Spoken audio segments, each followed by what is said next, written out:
Filling a PNC registration form is pretty easy thing to do. Today I'm going to teach you how you guys can fill a PNC registration form. So for that, as you guys can see, I'm on my Google now. Here I'm just going to search for PNC registration form. Now here I'm just going to scroll down and I will be able to download the PDF by going to this website, and as you guys can see, I can download it by clicking on this download. So however, I'm going to show you how you guys can fill it up as well. So suppose this is a PNC form that you have right now, and now you want to fill it up.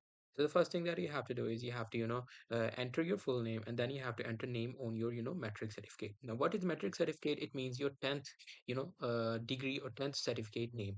Now after putting these information, you have to here enter your father name. If you are married, just have to enter your husband's name.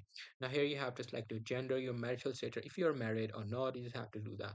And afterwards you have to enter your NIC number, which means your ID card number, and then your passport number, your place of birth, your city where you were born, your religion, your nationality, your domicile number. If you don't have domicile number, just visit visit to any of the lawyer and ask him to get you a domicile number, and he'll be able to get you that.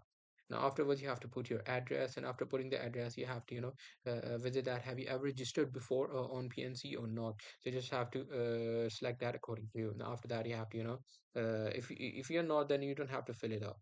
Now you just have to fill out the remaining information like that, whatever you want to work for, and then you have to name of nursing examination board from which qualification or diploma certificates were issued. You just have to select that, and at the bottom you have to enter your qualification, your passing year when you were passed, your institute name where you have done your following study, and your board slash university.